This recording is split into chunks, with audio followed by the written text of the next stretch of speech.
last time. All right. We had the internet. We had got hey, what's up, guys? Sorry that we are. What's up, guys? Sorry we were Yeah. late. My internet decided to take a crap. But what is up, guys? Welcome to the stream. Welcome to the show. It's your boy Jay checking in from the great state of Mississippi. With me is my good friend Jacob Waters, and one of the greatest referees of professional wrestling. He worked the NWA TNA days, ladies and gentlemen. We have the great Terry Harper. What's up, Terry? Welcome to the Terry show. Hopper. Yeah. Hey, Terry, it's great to see you, Jake. Hey, how you doing over there? I'm doing good. We were talking before the show, before my internet decided to take a freaking crap. Hold Yeah. on. Is it snowing up there, or wherever you are? Sorry, I had to. Sorry if you saw my butt. Is it snowing where you are? No, it's nice. It is cold. Yeah. We're getting a trace amount here of snow. Last time I looked outside here in Yeah. southern Illinois. It's So Yeah. snowing yeah, for 2 everything's days great here. here. Yeah. Getting a trace, yeah. By the way, I really want to say thank you to Jacob for booking this guest because this is a great guest. I mean, I think you helped book this guest, Jake, because I was talking to Terry in the background, and he knows you've been interested in doing an interview with him, and Yeah. he's happy to do an interview with you. Yeah. It wasn't just me, it was you. And by the way, you're the only referee that I wouldn't have to check with Impact about. We tried to get Daniel Spencer on the show, but Well, because he works for Impact, we yeah. have to go through Impact. We have to go through the Raging Canadian, Scott D'Amore. Right. Sure, yeah. He's currently under contract, just like you would if you wanted to get a WWE superstar or an AEW contracted Yeah, star. Currently, I have no contract. What do Free we agent. have to do to fix that?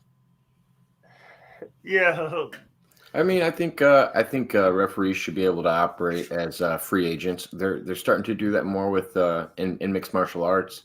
So Yeah, I'm glad that you can have good referees popping around to different organizations and helping pass their skills along. yeah, yeah. and yeah. Go One ahead, of Jake. one of It's your show. one of one of the things that I would like to bring up is the fact that you talked about. Shout out to Herb Simmons in SICW. Yeah, You worked with Herb. Herb is actually a good person. I like to call him the absolutely. one of the he's the A list of wrestling promoters. He worked with wrestling with Very. in the Chase. I think it's called wrestling with in the Yeah. Chase. Yes. At Yes. no at the In St. Chase. Louis. Yeah. Yeah, Wrestling at the Chase, and that goes back to the golden age of professional wrestling, the yeah, sport of professional wrestling, and of course in the state of Missouri, professional wrestling is actually regulated by the state there, so it's treated as a legitimate sport. And of course, in the state of Missouri, you have the greats of Harley Race. First of all, let's start there, yeah, and of course the Ortons. You can go on and on with all of yeah, the incredible talent there.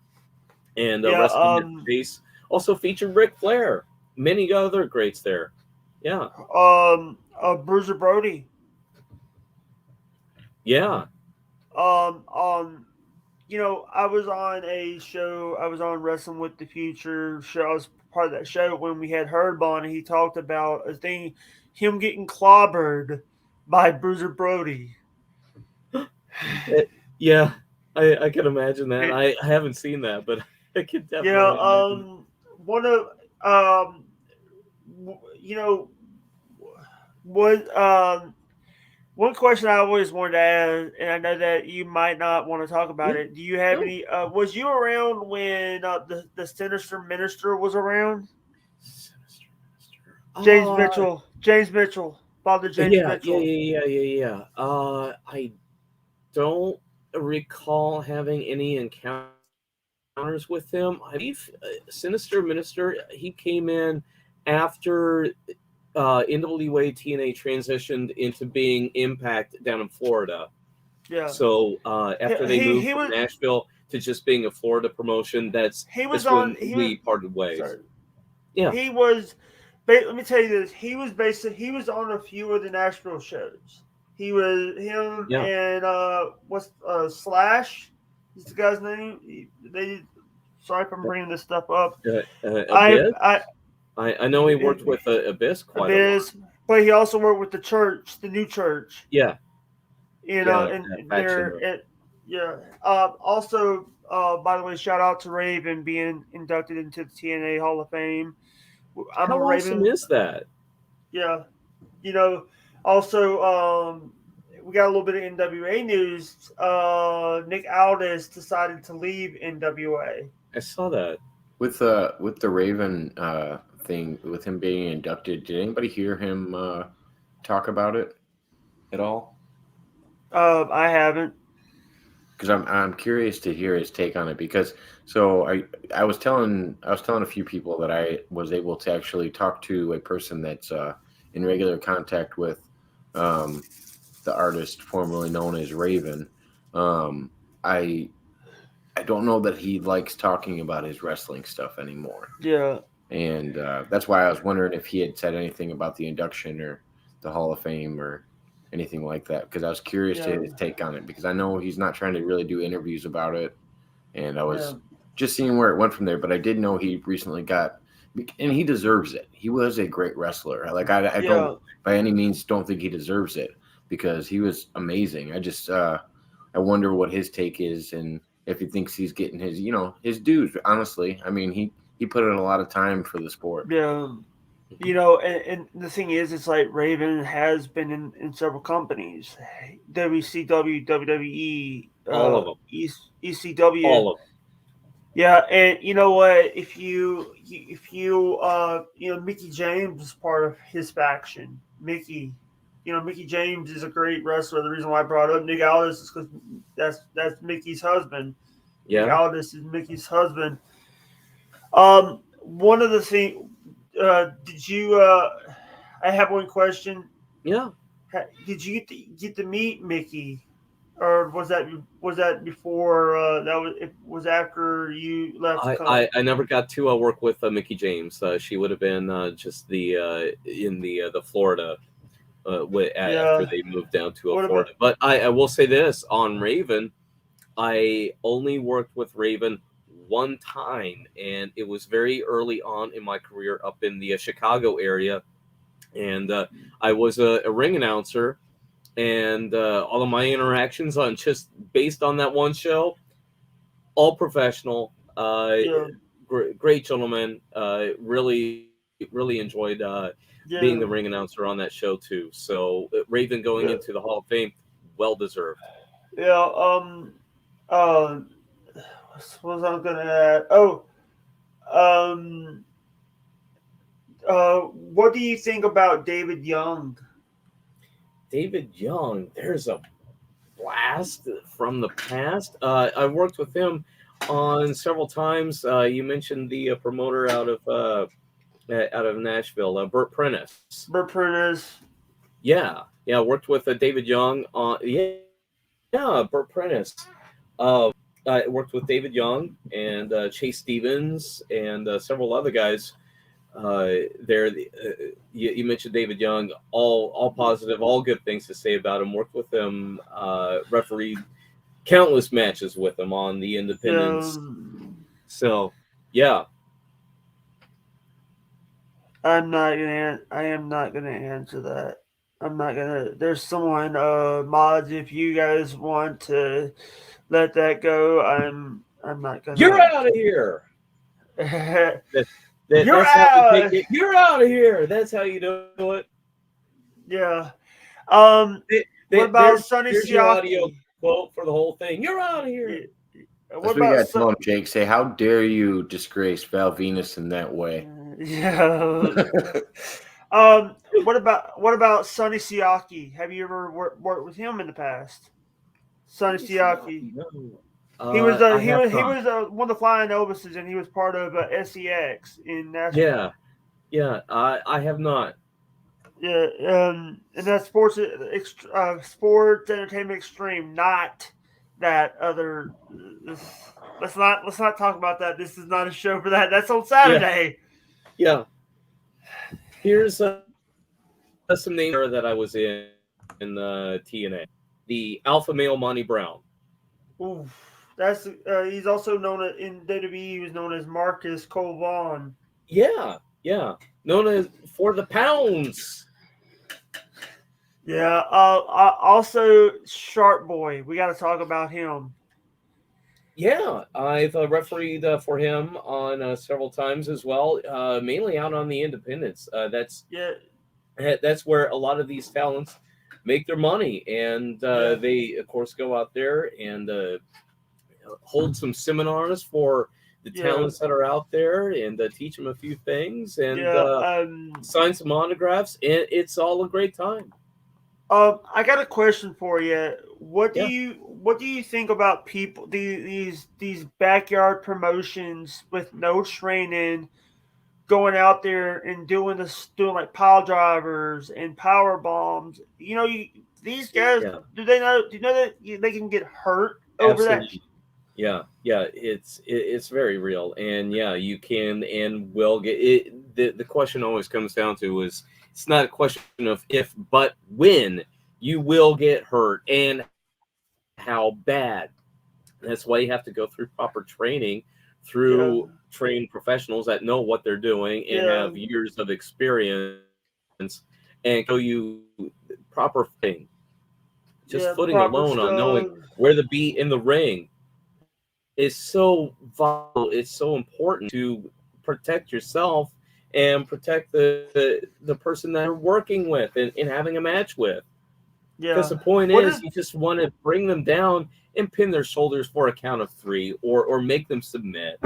You're not trying to seriously hurt them or injure harm them or hurt That's what wrestling is. It's open hand. Take them down, gain control. Decentralized. Jake, we were actually talking about that the other day in mixed martial arts about the thigh power of these professional wrestlers in order to do like a tombstone or something like that, in order to actually like clench their shoulders and their neck to make sure that they're not penetrating far enough to actually make it a lethal, because it would be lethal, honestly, like that much pressure on your neck. And then we were talking about the fact that you see people like Kane or The Undertaker lifting these people that are 200 plus pounds. Could you imagine like the athletical prowess that it takes to not kill the person that you're working with? Yeah. Like, it's amazing. What is the hardest part of the ring? So the hardest part of the ring is the ring apron part edge itself. Like where your tag team partner would walk out on the apron. That it's a very hard edge because it's a solid metal steel bar pipe. It takes out knees, it takes out ankles, it takes out shins. If you're not careful, that it needs to be properly padded to where you have to have the mats not only take care of the boards that you're wrestling on, but it needs to overlap just a little bit over those pipes. Just to smooth it out. I see people. I see people. What they do is some of the rings are like. I saw that Citizen M, one of the radio shows that my competitor Aaron M. Holt, who likes to put my name into shit. I'll get to that Citizen M. That is actually a show that not on this show right now because I'm trying to be a good person here and interview a referee, but I will talk about that later on another show. Because because they're saying that I did it, I did not do it, but you didn't do it. I did. Here, there you go. You heard it from me. He what's didn't up, do JP it. McCormick? What's up, JP McCormick? How you doing, brother? How's it going, JP? One of the things that I would like to bring up is like I got to talk about one person. We got to talk about him, Jim Cornette. Yeah. What do you think about Jim? Jim Cornette. I've listened to so many of his podcasts, and I really do enjoy his perspective. One thing that I have incredible amounts of respect for Mr. Cornette Yeah. is the fact that he has a library of wrestling magazines and memorabilia up in his attic in his home. And if you've ever seen footage of this, it is so rare. I wish he would honestly open up his attic more often just to show off his Yeah. collection. I think it's just absolutely Yeah. remarkable. One of the biggest contributions that Cornette just It did. really is. And, it honestly, we would be doing him justice if we could somehow set up a museum that could properly house his entire collection. I mean, Yeah. goodness gracious, Mr. Cornette's getting up there in years. But I That's know most of it, like what he's got stored up. I mean, he needs to release it where it's beneficial to him because it is a good collection. yeah, And that's why I liked some of the Yeah. old Yeah. the Japanese wrestling that he released for some of the current documentaries that are coming out. He has some of Right. the only footage. right, of right, Yeah. yeah. Um, It could be so very beneficial, Well, 'cause I love it. He calls Steel it came garbage along, wrestling. He calls it garbage wrestling, but that's my crossover to MMA. That's when you start getting into like the Pride years and yeah. stuff like that. When catch wrestling was mixing with mixed martial arts, Yeah. and some of the matches were set up, and some of them really weren't. And it was interesting to see. And Cornette's got footage from some of those old fights. Yeah. By the way, if anybody wants to tip the show and ask Terry a question, they could do it through that link through PayPal through that link that I Yeah. just posted. Granny just messaged me and asked for a link. No, Granny, it's a show for Terry Hopper tonight. Sorry, Granny, you're more than welcome to Granny's- post your comments in the chat. if you have any Granny's banned by the Granny and Lemmy are both banned. Oh, welcome to the ban list. Yeah. What do you think about you said you don't use the walkie talkies. You said that in the previous shows I was on. You never use walkie talkies. You use the hand signals for like Yeah. that right Yeah. there. You know what that means? Yeah. Bring the stretcher. Bring the stretcher. Yeah. They're taken out. They're done. They are really, really, really hurt. Okay. Yeah. No jokes here. All right. Yeah. Get the doctors. Take them to the local medical facility. It's time to go. Yeah. Yeah. By the way, Vince doesn't want them to say hospital. They have to say local medical facility. Yeah. He'll love the terminology. Yeah. Well, so Terry, with that signal, Yeah. can it be used in other ways, or is it always? Because I think this is a prime example when I got to see you live. Yeah. I get asked this question quite a bit from all kinds of people, really, and it's actually one of my most frequently asked questions. And there's certain degrees, and this is just obviously from my perspective and my experience here. There's certain degrees on the X here. I've done everything to where just one person is going to see it, to where it's just a little. And then we do a little hand signals. Hey, look at this. Take a look at his knee. It's messed up here. Otherwise, there is, where you make the big X to whoever is at ringside, at the ringside table, meaning your timekeeper there is whoever's ringing the bell, your ring announcer, basically someone to pass on a message. Right. Yeah. And then you go into the hand signals. Hey, look at this. He's messed up. Whatever. And then, there are situations where is it part of a story? Absolutely. Yeah, let's put that up there. Oh, yeah, it's done. It's get the whole 9 yards down here. Call it over. The referees, trainers, EMTs down. Yeah, get them all. Absolutely. Does that make sense? As to it can the I just didn't know if I don't know if that explained it well enough. If sometimes it's a sell and sometimes it's for the audience and sometimes it's for real. Do you think you're more would you say that it's more discreet between the referees and everybody if it's not a sell?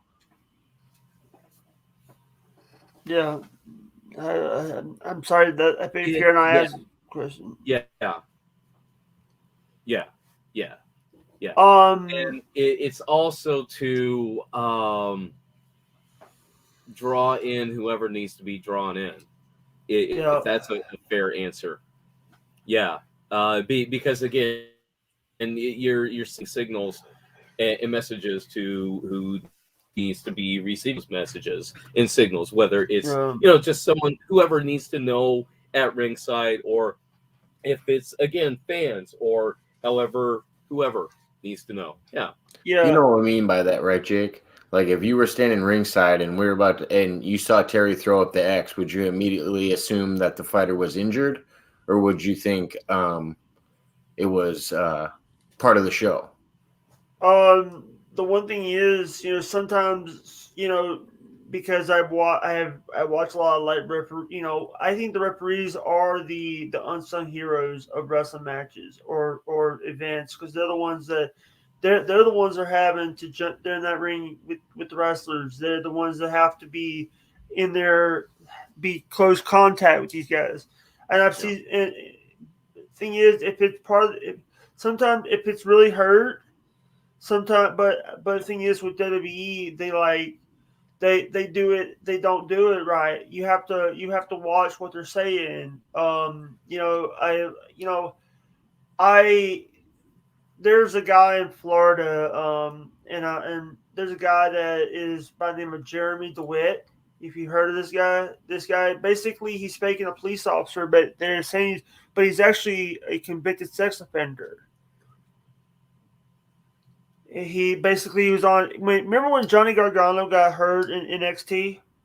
Okay. Got his neck hurt. Sure. Yes. The people that his company was the people that brought the ambulance, and people were like, they're like, it's fake. Why was there no medical equipment in the ambulance? Mm-hmm. If he was really hurt, why wouldn't they? It's because they're filming a movie. They're filming a TV. There, I said it. Yeah, we just broke the fourth wall. Right. Now, do you set up things? Broken. Okay, I feel here, like I'll give you this insight. Do happen. Sometimes guys need to take some time off, right? Yeah. So, do you set up scenarios that we can capture on the television show to, in other words, write this character off so they can go take some time off or go heal up some injuries? Absolutely, yes, that does happen. Surprise! Yeah, but when I believe the question that Jacob was asking is, can you tell when is a real injury and when is something set up or produced? No, that's part of the beauty of professional wrestling. Oh, so I got one name. What do you think about Bucktooth Kevin Dunn? The producer. If you don't know who Kevin Dunn is the. Yeah. I've never met him. All right, wrong company. So, you work but I hear he's the one that produces the camera angles and the fast cuts from camera to camera to camera to camera. Yeah, I did forget that you were part of NWA TNA and not WWE. My bad. Yeah. Because I forget sometimes because he was also You're playing word association here. All right. One question. I've heard this one name. Have we spoken about Disco? Disco Inferno? Yeah. Have we talked about him yet? Never met him. Vince Russo. Yes. Spent some time with him in NWA TNA, although just too briefly. Got to spend some time just again watching the monitors there in the gorilla position at NWA TNA. Such a kind gentleman. All good things to say about him. Again, my interactions with him was it was just too brief of a time, really. All right. Oh, and by the way, if you guys don't know what the gorilla position is, the gorilla position is the entrance ramp. That's what they Yeah, call that part of the ramp where and WWE television, WWF television, then just before Gorilla you go outside Monsoon. the curtain. That's called the gorilla position. It was named after the late great Gorilla Monsoon, Monsoon. and it's now called the some refer to it as the go position, where you just stand right there, right behind the curtain, You and get ready to someone go. tells you, "Okay, go. Here's your music. Get out there. Go. You got a match. If you don't get out Yeah, there, you lose. So yeah. on you." It's so funny. I've had people on here. I've had people on this show for wrestling, but not having I haven't a referee. I've had promoters on the show. I've had Rob Steele on the show. I had Marty the Moth Martinez from Lucha Underground on my show. Oh wow, yeah. And the thing is, one of the things I've always said about wrestling is the referees are the guys are the zebras. We call them the zebras. Yep. Have you worked with Scott Armstrong yet? Or Scott? He was Road Dogg's brother. Yeah, yeah. He had a long-term referees official referee contract for WWE, and no, Yeah. unfortunately, I never got the opportunity to work with him. But I've heard And all great things about him, though. he got released. But his So brother still works there. yeah, His some brother time still ago, works yeah, he did. because Triple H is now. What do you think about Triple H running WWE now, and VKM is not part of the company anymore? I think gonna be great. Hopefully, Yeah, anyway.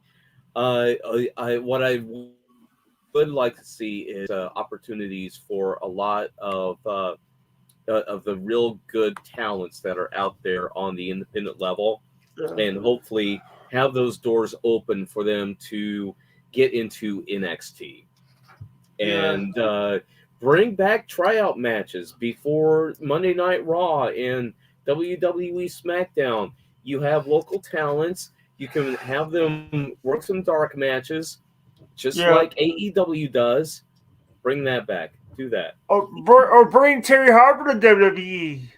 Sorry, sorry. Not I against would that. welcome a contract. Yeah. Just put it on my desk, please. What?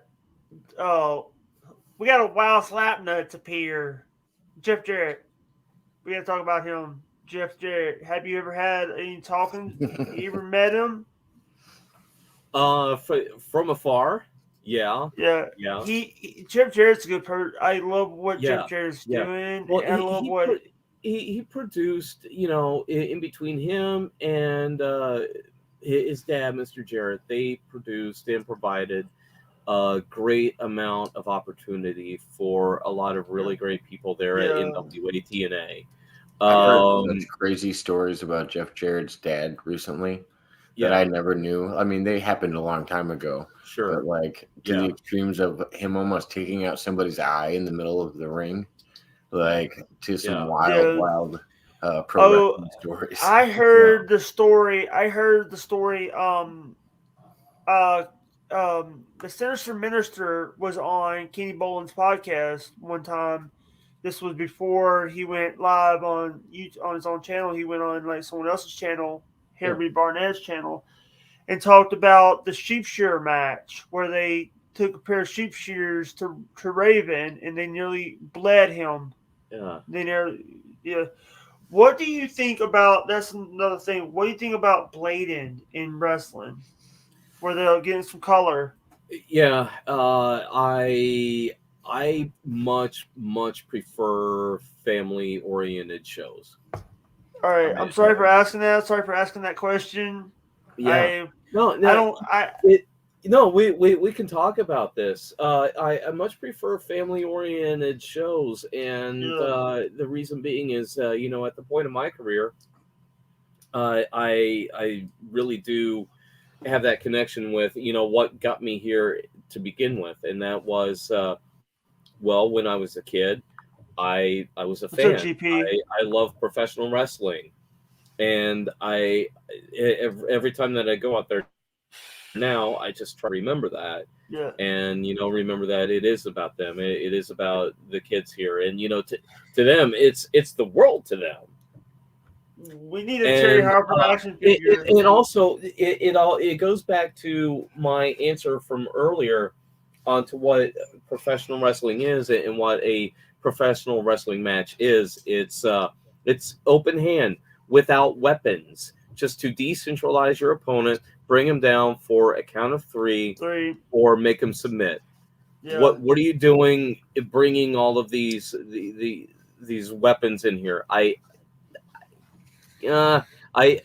get where you're having some fun and telling a story, going that way. But when the crimson starts flowing, yeah, just don't involve me, please. No, thank you.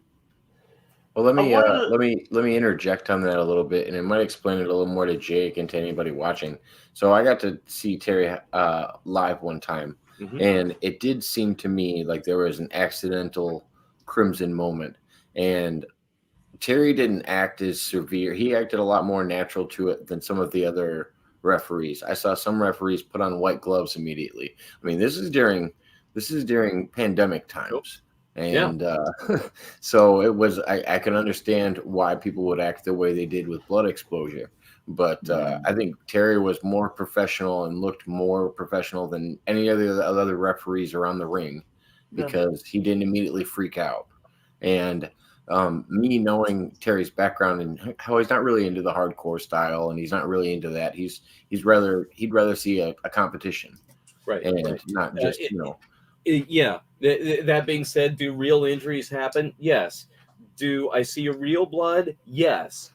Does usually now anytime that I do see blood, it's because it's legit, hard way.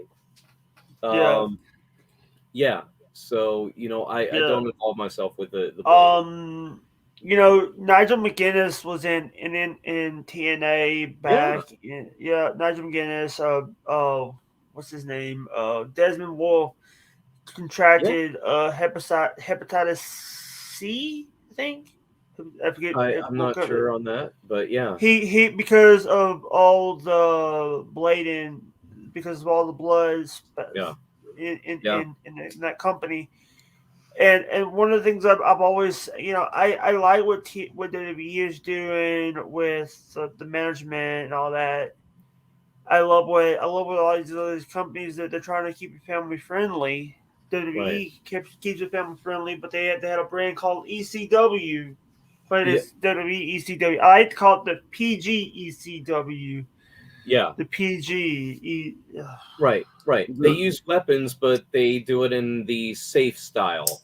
Yeah. The other thing I think all these groups should do is make sure that they're doing these testing so that people like Abdul the Butcher, because I think that one's a more common one where they knew he had a disease and they know he's common to Blade. So if you knew that prior to going into an event, like you could actually inform other people, hey, this is a person that does this. There's a really good chance Kentucky does that.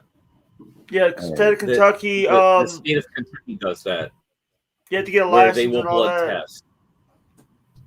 Yeah. Again, there are several states here in America that again they treat professional wrestling as a legitimate sport. There are certain and varying degrees.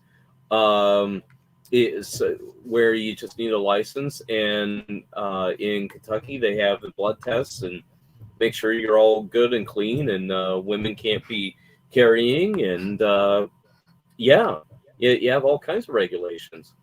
Yeah, that's the reason why Ian Rotten moved from Kentucky to Indiana. Oh God, why?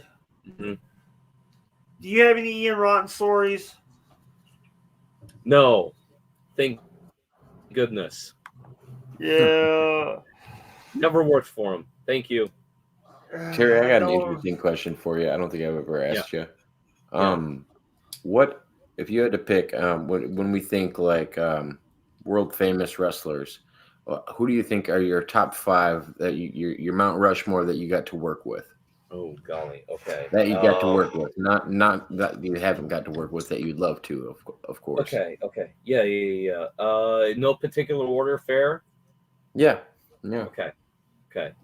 Just off the top of my head, and then I'll start digging. I already mentioned one, the Alpha Male Monty Brown, and I mentioned that because I got to work with him in a TNA 6-sided ring. So his finisher is the pounce, where he Irish whips his opponent. He bounces off the caddy corner rope and comes back and hits him as the other guy comes back off the opposite rope. It's just masterfully, beautifully done. Again, it's so unique to what made the TNA 6-sided ring so unique. Yeah. And it was moves like that, finishing maneuvers, and it was just Yeah. such a high impact. See what I did there? It's such a high impact move. Yeah. So there we go. Rob Van Dam. RVD. Rob. Yeah. Van Dam. Worked with him on one occasion, but what is so very noteworthy about just that one occasion was the time that it happened in his career. It was just after ECW was done, and everyone thought Rob Van Dam was going to sign a contract and go to WCW. But then that WCW, like ECW, around the same time got kaput, and then Rob Van Dam ended up going to WWE. The time that I worked with him was his only independent appearance in between the time of ECW and him going to WWE. Yeah. And that happened in the City Pro Wrestling up in Hammond, Indiana, which is on the Indiana side of the border of Chicago, back in 2001, I believe. Yeah. Yeah.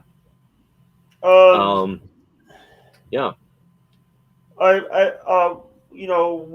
think it was Wrestling All Stars in Australia.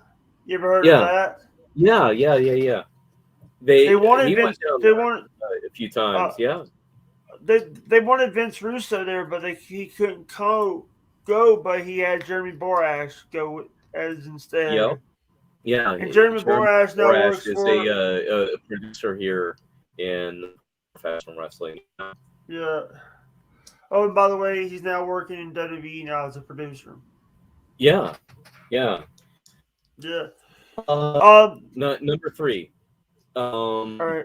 Are we? Let me see here. Gosh dang. You said 2 wrestlers. Hey, You got 3 more. Trey Stevens of the Hot Shots. Yeah. So, are we still live? Okay. All right, we're still on. Hey, The Naturals, Hot Shots from USA Championship Wrestling. Yeah. Worked with him on numerous occasions. Got to work with him here fairly recently, just a few months ago, and it was great to reconnect with him. And again, had several matches with him over in Nashville, as well as several independents all over the region. Chase Stevens, really enjoy working with him.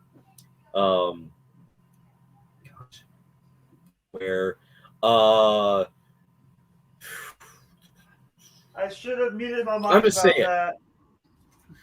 Yeah. So we have our list is the Alpha Male Monty Brown, Rob Van Dam, Chase Stevens. Yep. Yeah. Let me see here. You got the King on there? What's that?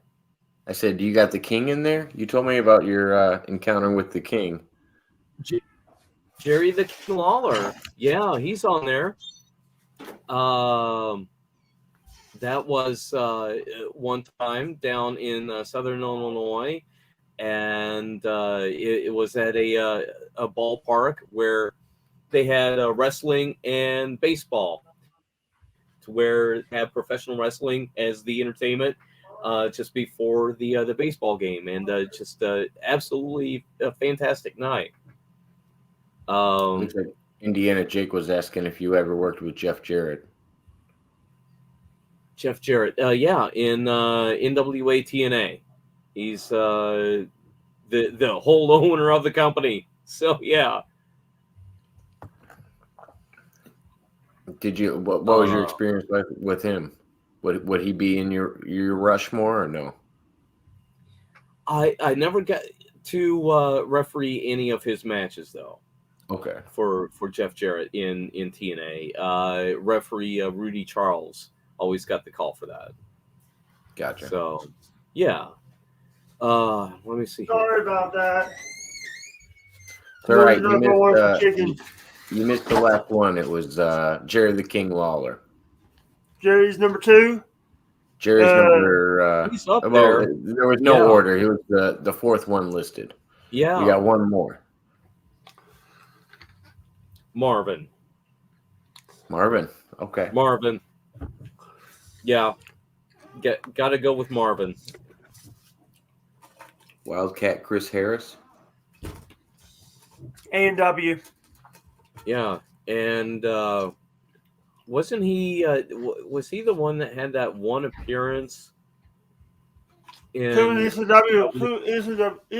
Yeah, he had a Brain Walker. Yeah.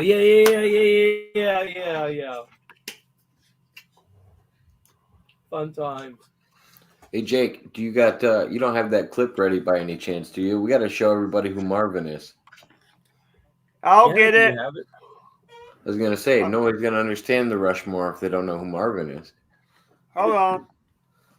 And I can testify. Marvin is one of the most interesting characters I've ever seen in a professional wrestling event. Hold on. No, you're good. I'm just building it up a little bit. Remember remember when we had that issue with someone's in the private chat? Oh, sorry. I just read that now, Jacob. Yeah, sorry. It's all good, man. I just thought you were trying to keep it low key, you know? Sorry. We're having some issues with a certain group, Terry. Oh. Yeah, well, let's not talk about it. Oh, here we go. All right, cool. Yeah.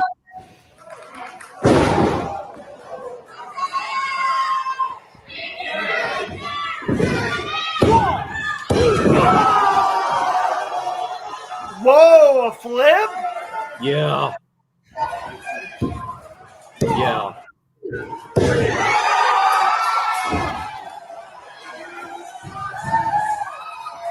Oh, is it copyrighted music?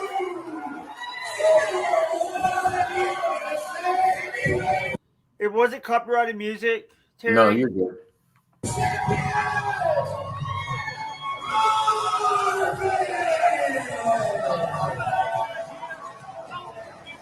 All right, is this good?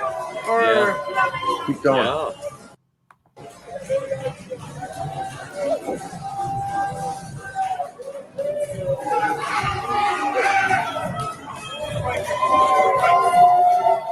So that's Marvin, and he's now the champ. Yeah. And keep playing it. You have just a few more seconds here. Oh man, yeah. There you go. Oh, sorry about that. Sorry about that. Sorry about that. But you had to catch the end of it because I think that's part of Marvin's character. Every time he gets that leg up, I mean, I think Terry's going to be able to explain it way better than myself. But that's the Marvin character, and that video that, like I said, connected with me a lot. That's why I shared it with you, Jake. Yeah. Jacob, let me ask you this: on Marvin, and you saw Marvin live. Do you remember how big or how small, I should say, that Marvin was? I mean, I don't think he was super small. I think he was just I guess a little below average size guy. Yeah. Yeah, he's shorter than me. Yeah. Is he shorter than you? He's Because I think you're probably a little yeah. bit taller than me, Terry. Like standing next to you, I think you're probably a hair taller than me. Just a little bit. Yeah, if I How recall tall are correctly, you, yeah. Terry? How tall are you? 5'7.5". Damn, I'm 5'11". Actually, I'm 5'9", so I don't know how that's possible. I don't know that. Height. I don't know. I gotta Exactly look or back at our whatever. old video when we were Who standing next knows? to each other. It might be more if I'm wearing my kick-ass boots. So Yeah, no, I gotta think back and see if I have the video somewhere of me and you standing next to each other in front of that venue. By the way, yeah, I saw on one of the barbed wire matches, Rudy Charles had to wear like combat gloves. boots. Yeah, Gloves, and sleeves, gloves and and the whole with overalls and everything. Have to protect yourself. Barbed wire is no joke. I mean, I have barbed wire barbed wire massacre match. here on my farm. I showed off some real barbed wire that I pulled out of an old fence post on the Jacob Waters show here on YouTube. What was it, about a month ago or so? Yeah. Yeah, I would say just about a month. Yeah, and you said you had pulled quite a bit of it up out of the field. Yeah, and that barbed wire dated all the way back to my grandpa when we had some cattle and everything all here on my family's farm, and it was just been clearing out some old fence posts. So the deer and the little bunny rabbits and the raccoons running around, they're not going to get hurt by any of that sharp barbed wire, and they shouldn't. So I was able to get that all Terry, I thought that was a cool connection that we had. Was my town is like known for the creation of barbed wire. That's so dang interesting. Yeah, that's pretty much our mascot. We have a barb. It's called the Barb Crow. Is our mascot school? Yeah, but because it sat on the barbed wire that was created by, I think the gentleman's name was Glidden. Yeah, and all of it was named after him. And barbed wire also has a time travel connection, right? No. Yeah. Remember the scene in the bar in between Dr. Emmett L. Brown, where he's crying over his beer that he hasn't even drunk yet, and there is a guy there at the bar. And he comes up and says, I've been peddling this barbed wire for so on odd years, and it's a woman, isn't it? And he has that conversation. It's a woman, isn't it? Yeah, I didn't remember that one now. Yeah. Hey, barbed wire featured Terry, in Back to the Future Part 3. Yeah, Terry. Quick thing I want to ask about. Have you ever met Dangerous Doug Gilbert? Dangerous Doug Gilbert. Eddie Gilbert's brother. Eddie Gilbert's brother. Hot Stuff. Eddie Gilbert.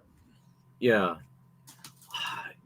Golly, I wonder if he would have been in a Burt Prentice locker room or not back in who knows when, a couple decades ago.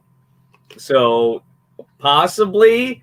So I'm gonna say no on that because it doesn't no immediate recollection here. You're just bringing up all of these names, and it's like, oh my gosh, what happened to my career? That was 50 years ago, or however long it really was. What did you think about Andy Kaufman versus Jerry Lawler? I've actually studied that. I've read the book that the movie Man on the Moon was based on, and I also obviously saw the movie, and even studied the old films because I was too young when it happened, so I had to go back on YouTube and try to find the old material and then watch what happened on David Letterman, which which got a ton of eyes on what was going on and a ton of interest, and people asking, is this like real? What's going on? And no one could really understand what is going on, but all they knew is Andy Kaufman is a Hollywood star, and he's about to get the ever-living bejesus knocked out of him by the local champion in Jerry the King Lawler. So it's one of those where go ahead, Jacob Waters. All right, so Terry, I think I really want you to see this after we're live. They have this thing, and it's produced by Dwayne The Rock Johnson, and it's called I think it's Legends of Wrestling or something like that. It's similar to that. Yeah. And it's Jeff Jarrett sitting down. It's his dad, Jerry Jarrett. Yeah. Jerry the King Lawler, Jimmy Hart, and I don't remember who else. But they're sitting around telling these stories, and they go over the Andy Kaufman story. And King opens up all the way. And he goes, really, the whole thing. He goes, he explained how it started out with the girl gimmick on his stand-up thing that he was doing. He's like, all right, I'll wrestle any girl and offer her this much money. And all the build up all the way until he ended up meeting Jerry. Yeah. And they sold that so well. To the day that even after Andy passed away, Jerry did a shoot on it the next day. He was like, I'm sorry that he passed away, but the guy was an asshole. And like he was the only one to swear at. He broke the family friendly thing in his region at the time. He was the only one to be like, Kaufman, get your ass back in the ring trying to fight. Only Jerry Lawler could do that, though. Yeah. And he said he said the biggest props he could give to Andy Kaufman was he wasn't telling anybody the condition he was actually in when he was doing all these promos and doing stuff. He was actually dying. Wow. And nobody really knew about it until after it happened. Jerry said he didn't know until cancer. After one of the videos that he did a promo with Andy. And I'll share you the link. It's an amazing series. What he did in professional wrestling was like his dying wish then. Yeah. So Jerry Lawler didn't know that he was dying then, or he learned that later? Knew before he died that he was dying. But he didn't know that he was about halfway through most of the promos before he knew the condition that Andy was actually in. Wow. Yeah. That's interesting. You know what? A lot of the times people in wrestling now, it's like people, back in the day wrestling, you don't, Terry, I'm going to say this straight up. We all, as wrestlers and referees and people that are, I'm not a wrestler, I'm not a referee, I'm more of I'm a person looking in. I'm an outsider looking in, but I see some wrestlers, they don't like. I've heard stories about Vince like working people to death. Oh, firing the bowl, by the way. Firing the mother effing bowl here. Cheers, Terry. You guys knew you guys didn't have to do that. You guys could. This is a 420. I've had people smoke on my stream before, right? No, I know.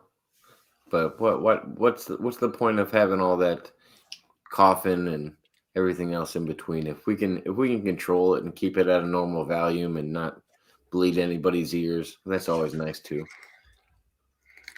Are you married, Terry? If you're JP said, any Ripper Manson stories?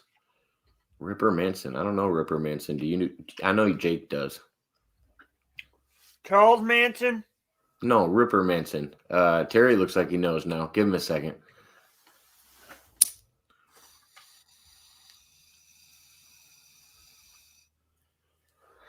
Okay, so who knows Ripper Manson first? Go back. That's GP But where is McCormick. this coming You've from? talked to him in our chat a few times. He's an Illinois native. Yeah, yeah. I do know Ripper Manson. Ripper Manson comes from Windy City Pro Wrestling, and that's where I got my start in professional wrestling. Yeah, he's former heavyweight champion there. I believe he's retired now. Haven't seen him in years. Probably 2002, 2003, maybe around there somewhere is like the last time I saw him. But yeah, Ripper Manson. He was also part of a faction called the Brotherhood, and the Brotherhood was a group of bikers, and they lived their gimmick. They exuded. They were real world, real life bikers from Yeah. Chicago, from Division Street in Chicago. Yeah, don't want to mess with them. Yeah. One of the most legit talents that I know. Would I put him on my Mount Rushmore? No. But you know, that's just his style of wrestling. It's it's not necessarily to go out there and excite the crowd. He's a brawler. So, but yeah, Ripper Manson. So do you think he's just like a heel character? He's supposed to be the bad guy the whole time? Yeah. Terry, what do you think about AJ Styles? Did you get to work with him in WTNA, or was he a little before your time, a little after your time? Excuse me. Rubbed some elbows with him. Dined with him. There in. I never got to referee for AJ Styles, but his work ethic is second to none. He's one of the first ones there always, and always put on just a phenomenal performance in all of his main events. A great gentleman too, from my experiences with him. So AJ Styles. Wonderful. By the way, the club is back with Luke Gallows and Carl Anderson are back in WWE. Yeah, in WWE. Yeah. Any stories about Luke Gallows or Carl Anderson? None. Have had no interactions with them. But keep going. We're gonna get somewhere. So how about Al Snow? Al Snow head. Snow. I picked him up at O'Hare Airport and drove him around and took him out on all of his appearances. And Al Snow, all good things to say about him. He's incredibly talented and knowledgeable. Matter of fact, right now, I believe he is the head of Ohio Valley Wrestling. Yeah, OVW. And he also runs his own runs his own wrestling school. They have locations in the Rocky Mountains. Yeah, our good friends at Rocky Mountain Pro, and also in Utah over in DC. Our boys at DCW, Devotion Championship Wrestling, out of Salt Lake City, Utah. And also, I've heard they've also had run-ins with our boys at FSW, Future Stars of Wrestling, over in Vegas. A lot of good things are happening, I hear. And one really great thing about Al Snow, he took an active role to actually go out there and make appearances. We went to the mall together. He got recognized, and that was the point. We get out there and promote and say that, hey, he's Al Snow. He's here in town. He's here to be in the main event. By the way, here's the flyer. Come on out. We'll see you there. He was great about that. Hey, go ahead, Jake. Jake, you still there? I'm still here. All right. what was the story about? I've heard that This is something I've heard. This is something they gave out free tickets to the shows. They were giving free tickets out to the A NWA. lot of promotions do that. Yeah. Yeah, a lot of promotions do that. It's called papering. It's where you just want to fill up the arena, and the arenas are huge. Arenas host thousands and thousands and thousands of people. Like you take the former Rosemont Horizon in Chicago, seats at least 15,000 people just to make it look full. Plus you add in, you want to sell it out. Okay, add on another 5,000. That's 20,000 people or so many. Well, so many people are actually going to pay for the privilege of sitting at ringside. So you sell those tickets first, right? Sell them with packages, get everyone come on out, and then you work up your whole area, or at least push them over to where, hey, it looks good on camera. So how about we call in the local university and see if some college kids want to come on out and watch wrestling. Enjoy a wrestling show and be on TV. Here's some free tickets. Now go bring your friends. Tell them that the other show coming out, and by the way, if they buy some tickets, we'll give you a free ticket. Here you go. Yeah, it's just to fill up the arena. All promotions are guilty of doing that. Yeah. JP McCormick said 18,000 cap. 18,000. Yeah. How do you sell a show for 18,000 people? I mean, 18,000. WWE doesn't do that. That's an entire city. I mean, 18,000 people. You put them together. That needs a post office. That needs police. That needs that needs its own mayor. That's, Jacob knows me. I come from a small town of only a few thousand people. I come from a small town where we now have a Popeyes, a Burger King, and I've heard they're trying to put a Dunkin' Donuts in our house. We all three don't even have a stop sign. Okay, so Rosemont Horizon. Talking about the Horizon. Rosemont Horizon. Hey. I had a fight at the Rosemont. Yeah. Hey, hey, we just broke an hour. Nice. Yeah. I know. How long are we doing this for, anyway? I don't know. I got a couple more questions. I haven't even broken into my questions yet. I was letting Jake open up. Yeah. Well, I tell you what, I'm going to take a 3-minute break here. I'm going to refill my drink, and I'll be right back, okay? Take a brief intermission. I'll be right back. All right. By the way, why don't we do this? Why don't we play a video I have laying around? All right. Shout out from AEW Superstar, a great big superstar. Jake Husden, shout out to you. Evil Uno. Oh, that's me. I had that laying around. Oh, nice. Oh, we could play this one. I love pickles. Boom, biatch. You want to hear something really funny about that video? That video was shot in 2017, where I had a shitty tablet camera, and it made the camera look like it was an old style video. Yeah, it looked like you were on the surface of the sun. Yeah. Yeah.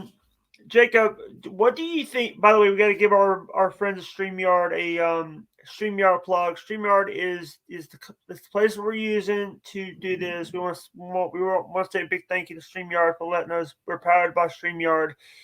We're not sponsored by them. We just use their product. I love StreamYard. If you want to go and check StreamYard for yourself, links in the description, and it'll help me help the stream a little bit if you can do that. Thank you. Oh yeah.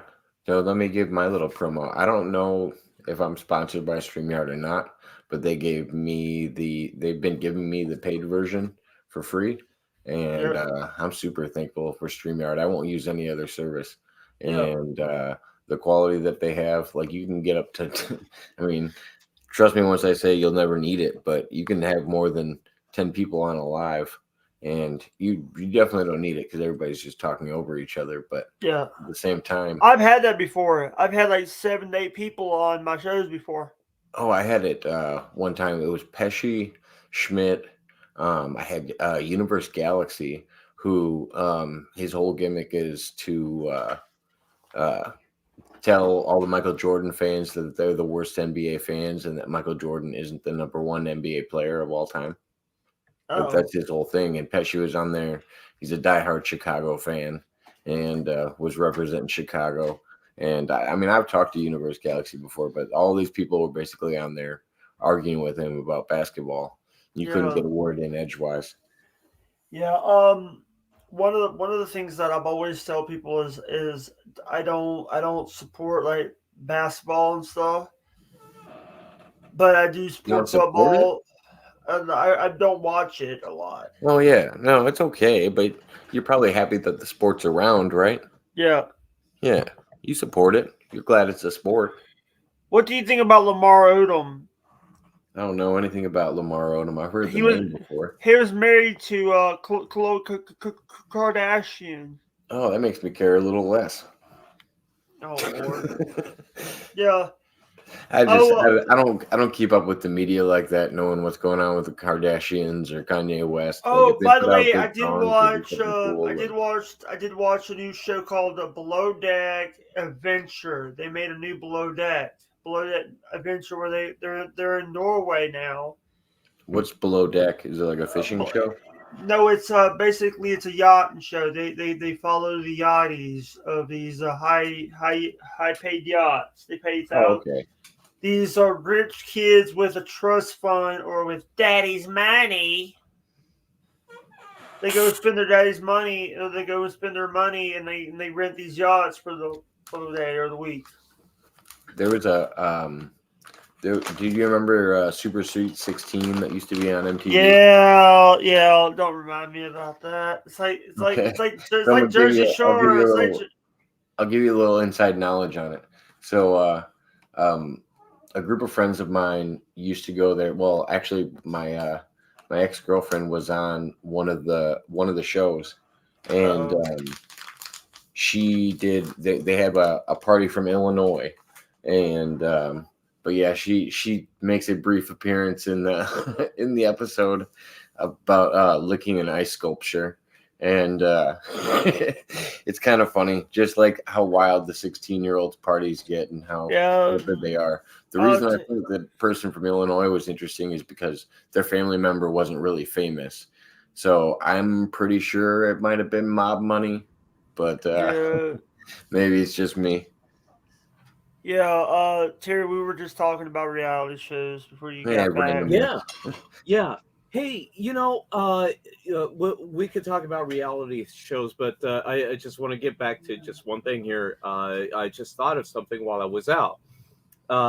If the person that asked about Ripper Manson is still here, I would like to I'd like to recommend a movie to you that's on Amazon Prime. That movie is called The Windy City Wonder, the story of Two Fingers Fontaine, who Vito Two Fingers Fontaine was a competitor in Windy City Pro Wrestling, and he was also a rugby player, and he had a lot of interactions with the professional wrestler that you asked about, Ripper Manson. Again, it's a movie called Vito Two Fingers Fontaine, the story of the Windy City Wonder, and it's on Amazon Prime right now. And I have a Prime Star role in that, so enjoy. Back to reality shows. No, we were talking about it because we were trying to fill the void, and I was we were just filling time. We were brought up a new Bravo made a new Below Deck Adventure. They have Below Deck, Mediterranean, Below Deck, Sailing Yacht, Below Deck, Down Under, and then they now have Below Deck Adventure. Any below deck submarines? I was No, gonna ask you- and oh god, they're not. They're gonna do that now. God, Jake, giving let me tie in the reality and the professional wrestling. So, what do you think of Logan Paul versus Andrew Tate? oh That's going to be set up. It's either going to be Logan Paul versus Andrew Tate or Andrew Tate versus Jake Paul. yeah. I think you know, I love Jake Paul, Logan Paul. I actually like Logan Paul's podcast. What's the name of it? Paul. Was it Impulsive or Impulsive. Impulsive? Yeah. But getting back, CJ Perry, the Lana's on the new one of the new shows on the new Surreal Life. Huh? VH1 On the reality show. Yeah, CJ Perry. I love that CJ Perry. What they did Lana gimmick, and now that and AEW is ruining Rusev. They're making him dress up as like a Fruit Loop. Ugh. What are they thinking? Yeah. I'm sorry if I'm like. I watched like Jim Cornette Experience when they talk about it. Jim Cornette, others, and they said that Russo, they think Russo has it. Ooh, I vote for a second. I know you just read it. Am I right, Jake, or am I wrong? If you read that message, then I vote for a second, and I assume Terry would vote for a third. Put the message up, and let's get a vote from the audience. What does everybody think?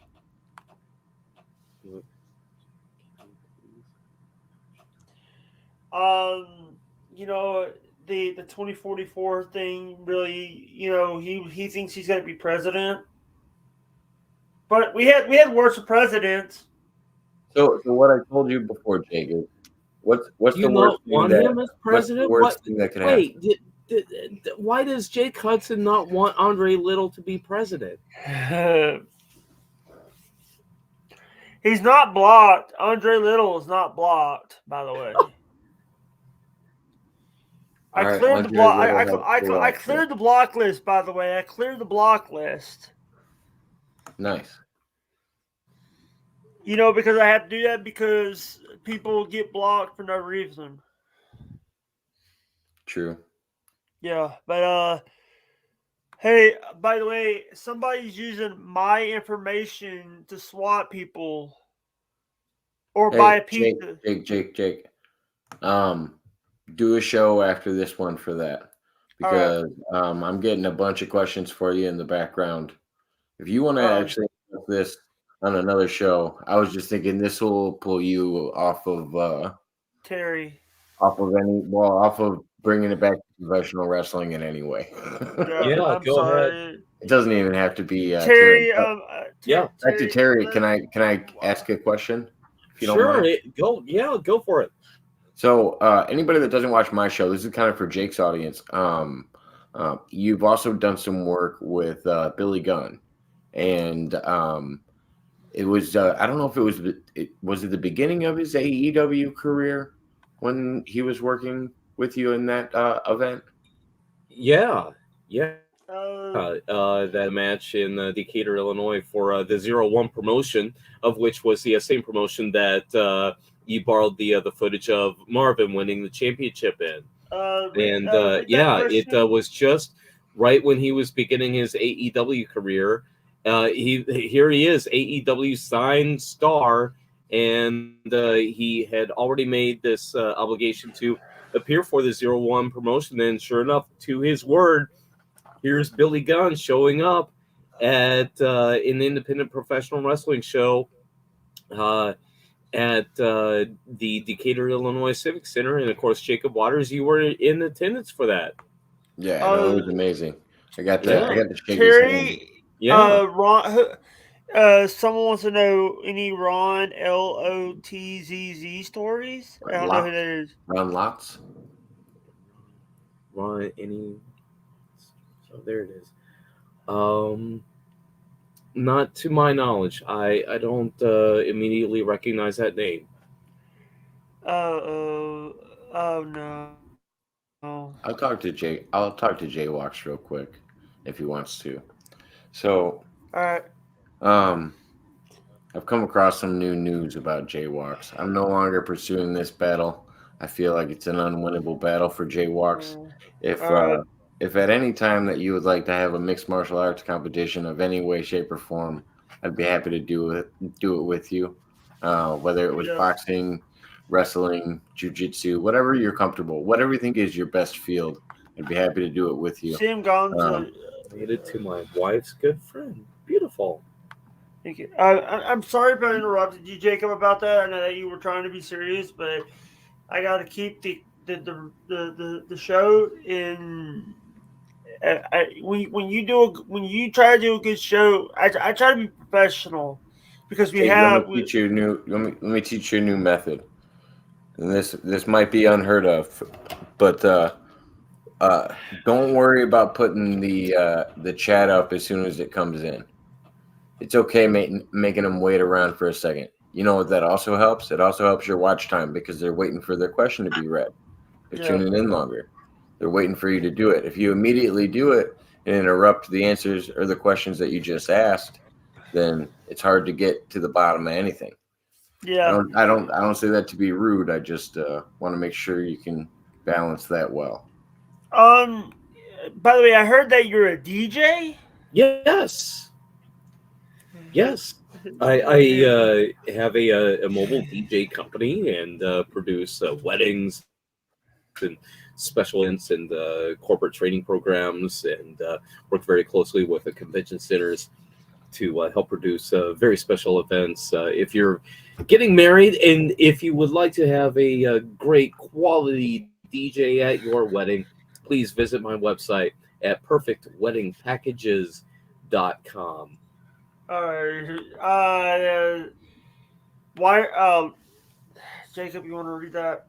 Oh no, he wants to hijack the conversation. It's okay. I'm here all night. But Yeah. Since we're on the DJ topic, let's talk about the Arch. Yeah. I was very privileged to have DJ'd at the Gateway Arch here not too long ago for a very special Halloween promotion, and I was just treated. What a world-class venue, really, and it's just one of those things that I'm very grateful for.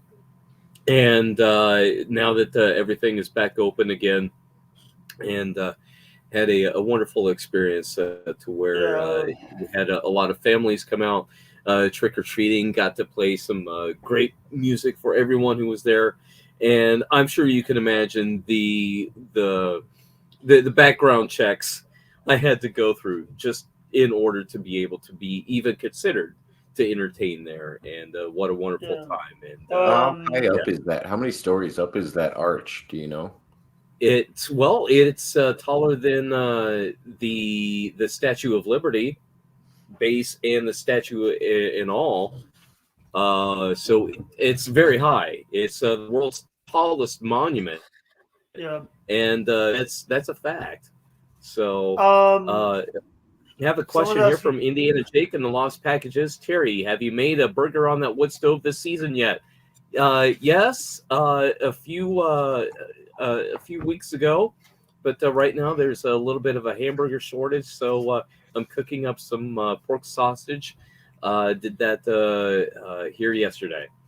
Yeah. So, One of the things I got a question for you, and sure. What do you think about CM Punk, Bill Brooks?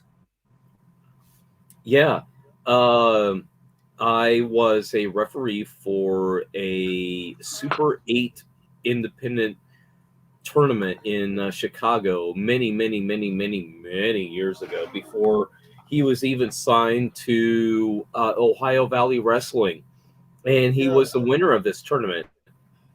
Here is and I'm talking about CM Punk. He was the best of Chicago, and this tournament was taking talent from Windy City Pro Wrestling, Midwest Championship Wrestling, I believe Steel Domain Wrestling, some other promotions up in the Chicago area.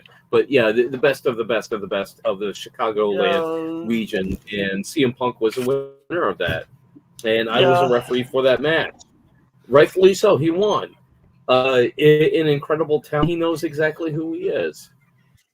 Yeah. What about? By the way, Indiana Jake said the Great Weight Arch is 63 stories tall, aka 630 feet high. Whoa! How do you learn to fall off a 630 feet high ladder? Yeah, that's high.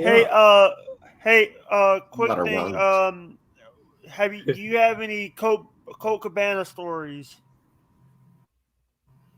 Yeah, worked with him on a few times in the independent circuit because, again, my roots in professional wrestling is in Chicago, and Colt Cabana is certainly from Chicago. He has his studio apart there, and he was always very funny in the ring. Steve Boz, yes. Steve Boz was actually my connection to actually get into professional wrestling to begin with. He was the league champion at Windy City Pro Wrestling when I got my start. Mike Sampson was in Windy City Pro Wrestling. Yeah. That was the time that I got into pro wrestling to begin with as a ring announcer there in the Chicagoland area. That small world, isn't it? Never know who's watching. I'm actually learning a lot of stuff. Hey, do you want to? We about got 8 more minutes. If you want to end at 1:30. Yeah. Because I know that you're a busy person. I know you're a busy person. I appreciate it. I really want to say a really big thank you to you because I know that you don't do a lot of these interviews. I know that you're. Yeah. I know. By the way, when I looked it up, I looked up Terry Harper NWA. The only stuff I saw is with him was part of it. Yeah, that's nice. By the way, I'm in the coughing cam right now because my feet are freezing. Oh, you're in bed. It's Betty by time. No, I'm not sleeping right now. I'm just do you want me to tuck you in there, Jacob? Wish you a good night. I could read you a bedtime story. Hey, we can do this. Hey, Jacob's in the middle now. Yeah. Trevor Blanchard. I had a question for Terry. Blanchard. Yeah, there's a name from Southern Illinois. Yeah. I've refereed numerous matches with him. What do you think? End up? Okay. Where's Mickie James right now? Impact. Okay, is she still the champion over there? She had a match. She said if she lost her match against Chelsea Green, who was the champion at the time. Okay. Are they both going to show up in WWE then? Like a Royal Rumble kind of thing? I don't know. That would be my guess. That's what I would do. Absolutely. I wonder how Triple H feels about Nick Aldis. I'll tell you how, I haven't had any interactions with him, just coming from a fan's perspective. I would feel that Triple H would feel very highly of Nick Aldis because Triple H, it seems, has that great deal of respect for the old school tradition, and I believe that's why Nick Aldis left the NWA in its current form. So, and then again, it's time to move on. As Jim Cornette says, you go to a new territory, learn a new hold. It's obviously Nick Aldis can't do anything more in an NWA on that program.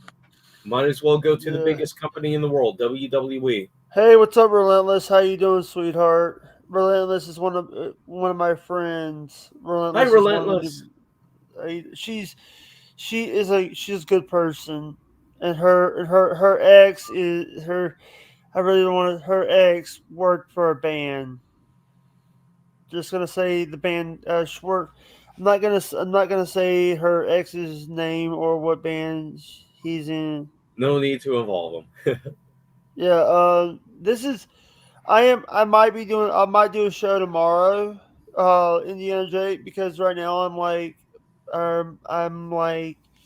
wanting to, because I'm not like want because I just don't. My feet are freezing. I'm getting a little bit tired. I was like yawning. But luckily, I had a John Lennon.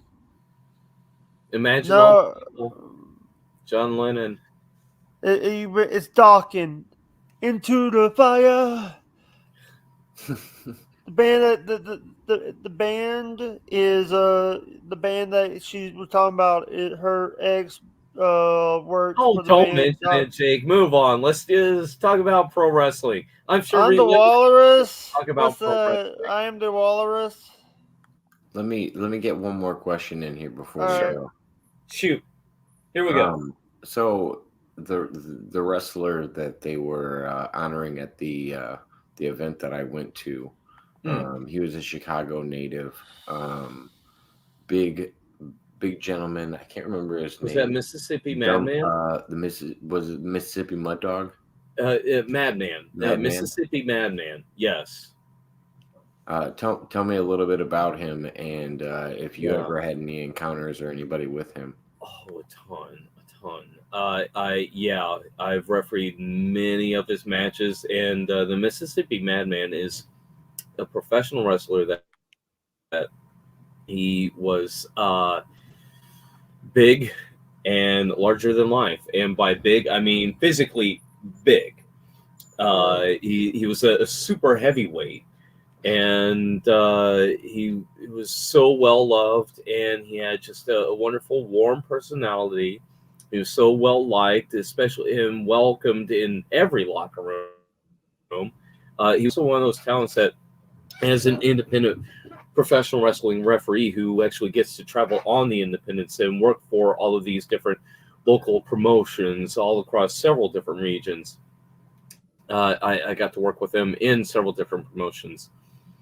He had this aura too, that if you've ever seen the referee Brian Hebner referee a match for The Undertaker, where The Undertaker would just simply turn and look and scowl, and Brian Hebner would then turn and run and run away because he's scared of the Undertaker. I was able to do that with the Mississippi Madman, but rather than the Undertaker doing it, projecting the fear, I would turn and run away because, well, the Mississippi Madman, well, he's just hungry, so, and I didn't want to get eaten.